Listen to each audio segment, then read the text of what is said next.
Hello fellow YouTubers! In this video we relaunch Matilda, our Morgan 415 Out Island catch, after 4 months of maintenance. We also get burgled and ransacked. We'll tell that story too. Previously, in part 6 of 7 on our Morgan maintenance series, we showed some of the processes to redo prior owner's hull repairs with new fairing, applying many coats of Interlux 2000E gray barrier paint, topped with Interlux black CSE ablative paint. Burgled and ransacked. We arrived the morning of splash day to find our ladder missing, the hatch lock was cut, and the hatch was open. We called the county sheriff. Here, I brought this just in case. Thank you. I did, the solar panels are still hooked up. Okay. The burglars had ransacked the boat, stealing about $1,500 worth of items. The most painful loss was a soft fishing box full of expensive stainless steel shackles, blocks, rings, and bolts.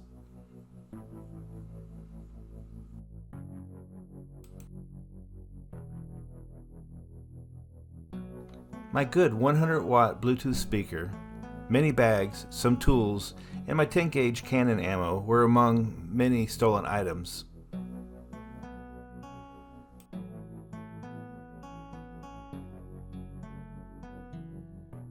Time to splash. Got the slip open back up. Matilda's lines are out and ready. Higher Puppets is over in the neighbor's slip for right now, and Galactica is pulled over to the side here. What's your favorite YouTube channel, Doug? My favorite one? Yeah. Of course, it's going to be my own. Right. Yeah. I was hoping that was going to be your answer. StarSloop. Of course, Frigate Chaser is right there, Oh yeah, number 2. Frigate Chaser's a link off of mine. Somewhere on the screen. We had hired Spurgeon Yachts Incorporated to transport Matilda back to the water. We had to use a trailer to pull or splash Matilda. She weighs 28,000 pounds, and the largest fleet trailer we have can only hold about 25,000 pounds.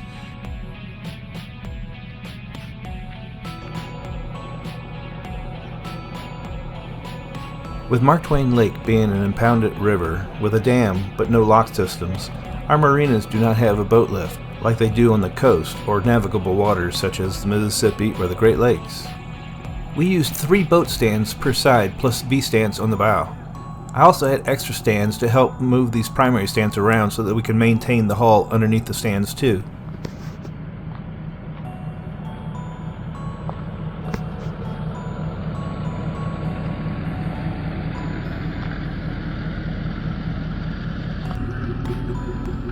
The trailer support bars are slid to the side, opening up the center of the trailer. There isn't a traditional axle going across the trailer. As the transport team backs the trailer until they reach the forward side stands, these are removed. There's a chain between each pair of stands to keep them from sliding out. Now the pucker factor starts as they continue to back up and remove any side stands until they get to the rearmost stands. At this point, I was nervous. This is because the weight of the boat is resting on the keel and the oak blocks, but only the aftmost boat stands and the V-stands on the bow keep the boat from toppling over.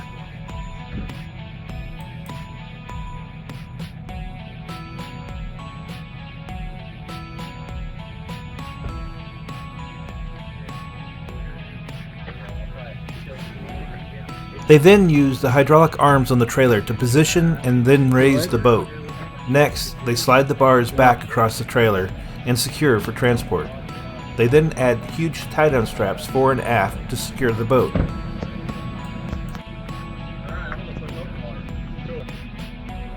It's a beast of a truck. When they pulled us to take us to Kansas City, they pulled over and snapped. Oh no. But there's a welder on the back of it. Even better. And so You fixed it right there. Yeah. welded the ball back and over it. Oh god, this has got me a little worried there.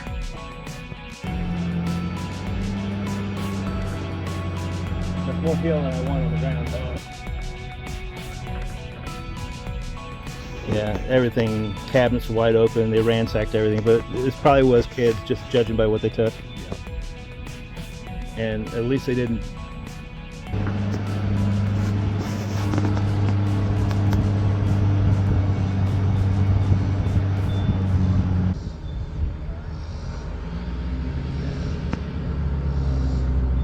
the question. Was he going to back all the way down, or yeah, safer, rather than going around that corner and having it lean? I'm happy. That's what I would have done. Two of us ride in the boat to the ramp.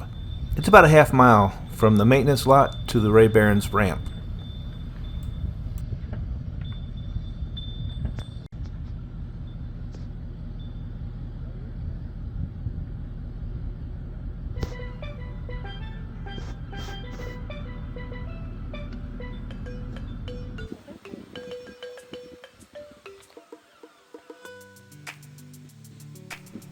Look at Matilda on the trailer as she's back towards the ramp.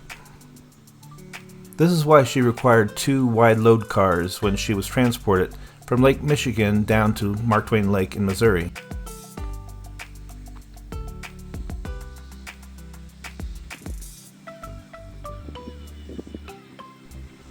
I had Jeff Fleener, a friend and captain of the O'Day 32 Wild Goose and a fellow MTLSA sailor, ride with me.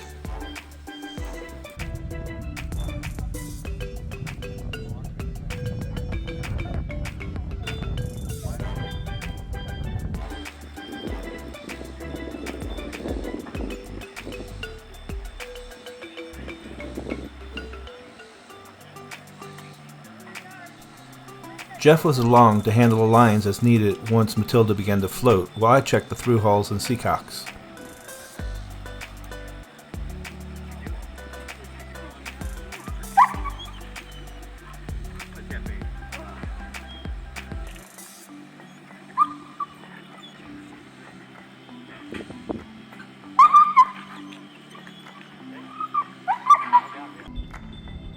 At least this is better when you only put the 23 or the 32 in. You don't have these great big black clouds. Oh yeah.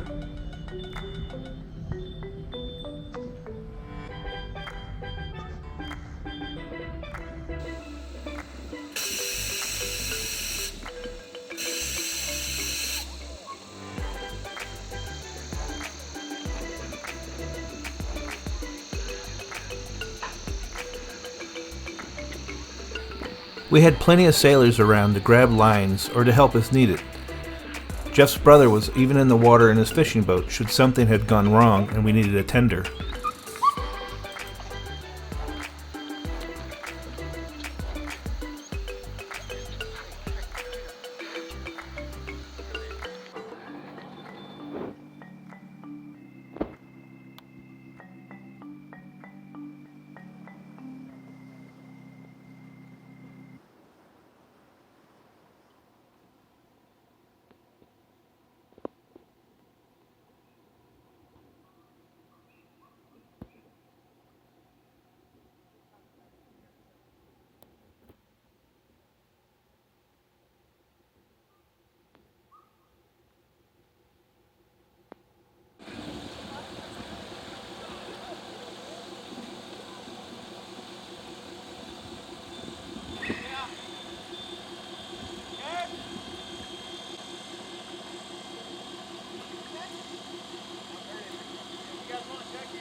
You guys can fire up. You fire up. Yep.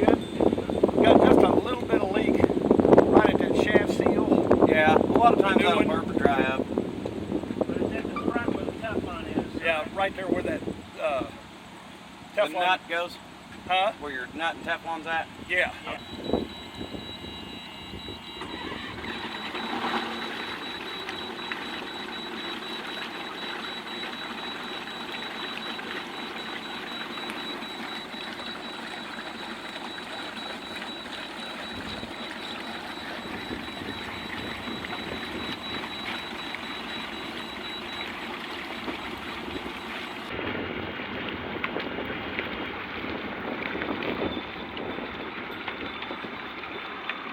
Maybe just a little more throttle. Yeah. Just like that. Bingo, guys. Take it, keep it down. All clear. Kind of watch Of course, there was a noticeable leak at the dripless seal. This is because it was a brand new PSS and needed to be seated by running in gear for a few minutes. Though I knew to expect this, it was still quite worrisome to see a leak. It costs far more to hire a hydraulic trailer than it does to use a boat hoist vehicle on the coast.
Good girl. Good girl. Yay, Juno.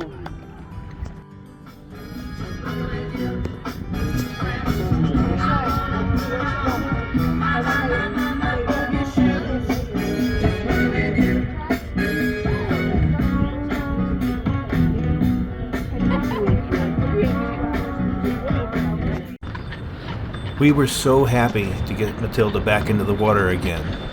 Though I love Galactica, our McGregor 26M, Matilda is comfortable, really comfortable, which is why we are working towards living aboard her in 2024, traveling wherever wind and will take us.